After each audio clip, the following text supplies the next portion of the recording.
What is up, guys? Welcome on back to TK's Garage. And the CEO race at Stellantis is dead, pretty much. If you remember, I spoke about this a couple of days ago where I said that they had a European candidate. It wasn't working out. And now, according to sources, we have some more information on who the next CEO of Stellantis can be. Elkin knows that this next decision is going to make or break the company. Roll the intro.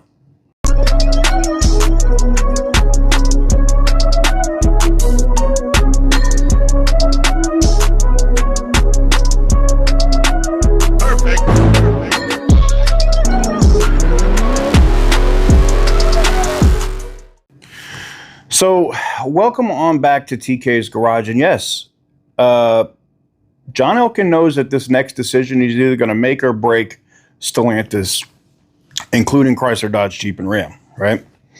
Now, according to my sources, the CEO job has been offered to Tim Kuniskis multiple times in this process, and Tim has reportedly turned it down several times. Also, I'm being told that Ralph Giles was also offered that position, also turned it down. They looked outside of the company and were about to pull the trigger on this European candidate. I just didn't like who you're going to pick as CEO. It's not just about excitement, right? They also have to be able to run the company and actually make it profitable, be a good steward for investors, right? Evidently, Elkin didn't like what he saw. And remember, the discussions were the next CEO is going to have to decide what brands are going to be sold, what brands need to be cut, shelved, shut down. Remember all that conversation? Yeah. Well, evidently, this European candidate was talking about shelving Chrysler, completely shelving it, moving the minivan back to Dodge and shelving Chrysler, as well as Maserati, or selling Maserati. Now, I don't know if you know this or not. Elkin would probably do that just on a financial basis.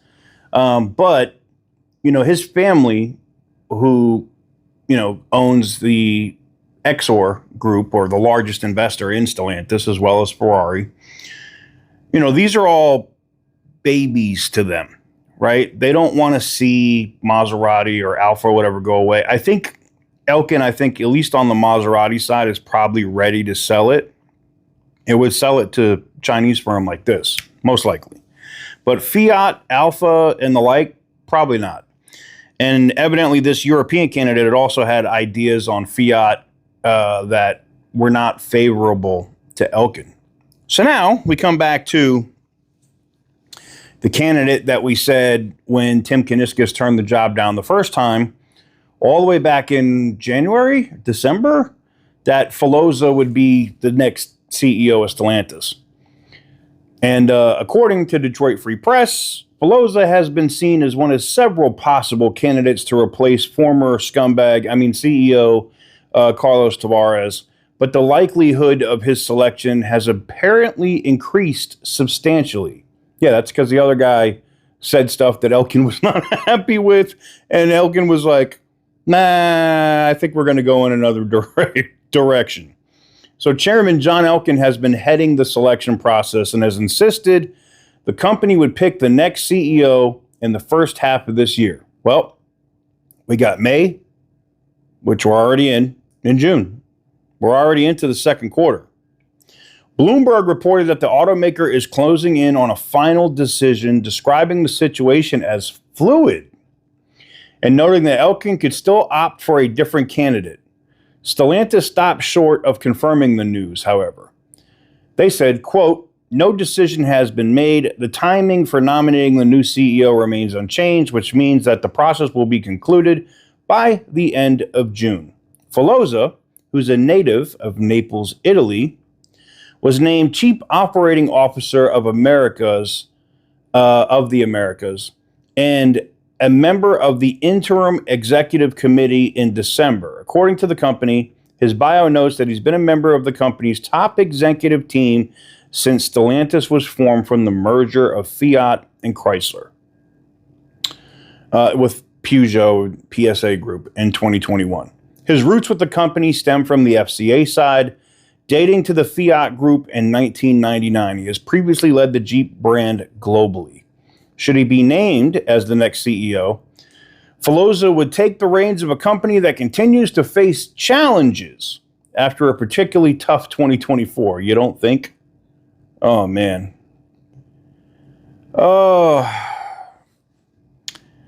I think they're saying it's a fluid situation because I'm willing to, I would bet money that if Tim said he'd take the job, Tim would be the next CEO of Stellantis. Tim Kuniskis could be the next CEO of Stellantis if he wanted it. 100%. And I know he's like, oh, I know I want to focus on products. I want to focus on things that people want. My only thing to Tim is this. If the company goes bankrupt because the next person also doesn't understand this market, also doesn't understand what it is that us consumers want, you don't have a company to make products for. Now, I know I've been the super advocate of Mopar Jesus running Stellantis. And I heard all the, oh, not going to happen. I don't know. I think Elkin is leaving the door open. I do. I do think Filosa most likely will be the next CEO. With Ralph Jobs, I can't believe Ralph Jobs would turn that down.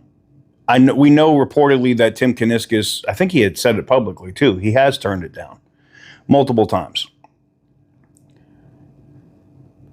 But I think the best situation for the company, because we know the money is made here at Chrysler, Dodge, Jeep, and Ram for all those other brands, is for Tim Kuniskis to take the reins of Stellantis. That is the best case scenario for this company. Period. Like I don't see a better scenario. I just don't.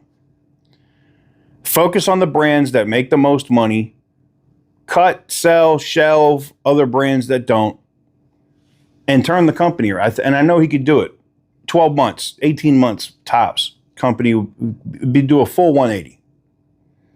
Under Filosa, yeah, I know he's had some success in South America, and I've looked at his bio. I know what he's done. Does he really understand the American market, or is Elkin just trying to tap a homie from Italy to be the next CEO? Let me know what you guys think in the comment section down below. Give the video a big thumbs up if you like what we do. Hit the subscribe button if you haven't already. And as always, stay petty, my friends.